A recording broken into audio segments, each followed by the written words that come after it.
What's up YouTube, and welcome to this edition of the Anabolic Outpost. In this edition, I will be showing off my Anabolic microwavable protein brownie that's ready in less than 5 minutes. This recipe is great for both bulking and cutting, and I will be showing you some substitutes whether you're trying to do either of the two. I understand that this has a lot more ingredients than a lot of the other ones out there, but trust me, it is worth it for the ultimate brownie experience. So first things first, let's get into what you will need when you're making this.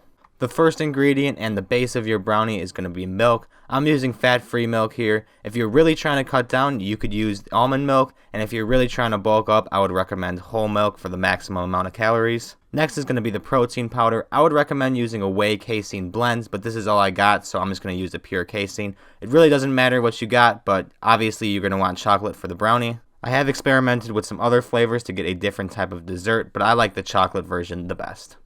Next is going to be some form of sweetener. I have sucralose here. A lot of people also like to use Splenda and stevia. There's also so many other sweeteners out there, so experiment what you like. You're also going to need 1 egg for this recipe. If you're trying to cut, you could just use egg whites. The correct substitution is 3 tablespoons of egg white per 1 egg. A pinch of table salt, coconut flour. You could also just substitute regular flour if you don't have this in your house. Baking powder, cocoa powder, and finally, any form of dehydrated peanut butter. I have PB Fit, but a lot of people like PB2. Whatever you could find, it's all the same in the end. First step is to take your scale out so you can measure your ingredients. I'll give the normal cup standard measurements, but I highly recommend getting a scale so you know exactly what you're weighing out and you know exactly what's going in so it doesn't vary. Especially when just making something that serves one, you're going to have a lot of different measurements every time, and it's going to be a different texture and taste every time you have it. So the first ingredient that I have is the protein powder. You're going to need 1 scoop or 32 grams. The scooper is all the same for different protein. In fact, for this one, it's only 16 grams, but most ones I use the standard 32, so that's what I'm going to use. But I just weighed out anyway, so I have 32 grams of protein, and I know exactly what's going in. You're going to want to tear the scale after every ingredient, so it's at 0 every time, and you could weigh out the next ingredient perfectly fine. The next is the PB2 or PB Fit powder, and you're going to need 6 grams of this or 1 tablespoon. I added a little bit more, so I'm trying to take it out, but it really doesn't have to be perfect. Just try to get it to your best. I also forgot to mention that you're going to want to add your dry ingredients first, like I'm doing here, so you can mix them together before you add the milk and the egg. I just added the sweetener in. It's going to come out to 0.5 grams, but it really depends on how sweet you want it, so you're kind of going to want to experiment. 0.5 works good for me, but like I said, it depends on the sweetener itself too. Some are more dense than others. Now we got the cocoa powder. You're going to want 6 grams of cocoa powder or 1 tablespoon if you're using those measurements. We got the baking powder going in next. It's going to be half a teaspoon. Once you weigh it out, it's going to come out to about 1.5 to 2 grams. Don't pay attention to this too much. I would just weigh out personally half a tablespoon. I know that contradicts what I said earlier, but for baking powder, that's just the best way to do it. And lastly, for the dry ingredients, we got the pinch of salt. Just put a little dash in there. Doesn't really matter. Just use it to enhance the flavor.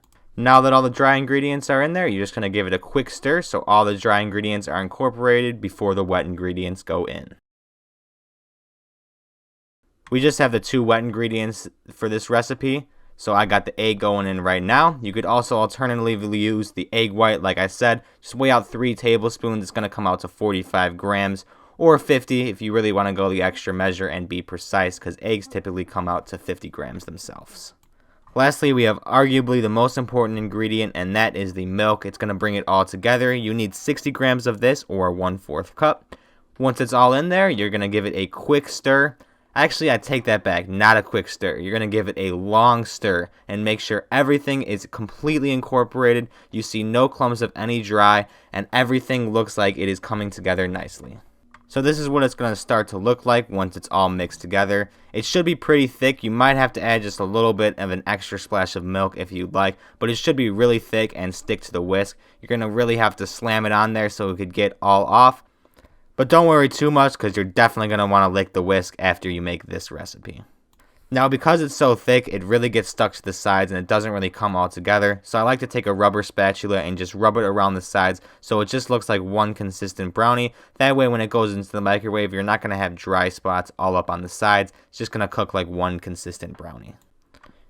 You're going to take that brownie and you're going to throw it in the microwave for 60 seconds. You're going to take it out and it's going to look something like this, kind of gooey in the middle, and you could stop right here. The next step is going to be completely optional. You could eat it like this, just like a lava cake. It tastes great, but for this tutorial, I'm going to make it the full brownie. So what I like to do from here is to just kind of stir it together so all the gooey portions get mixed in with the portions that are already cooked, so it's consistent like this. And then I just pat it down like I did before, so it's one consistent brownie at the bottom. You're not going to get any dry spots this way. And then you're going to throw it back into the microwave for another 30 seconds. And now after that, you finally have your finished product. This is going to take you less than 5 minutes. It is a quick, simple snack. I eat this almost every day for dessert. It is only 250 calories and 32 grams of protein. So it's really hard to not fit this into your diet because it really helps you stay on track with both your protein goals while having a delicious snack that is low calorie.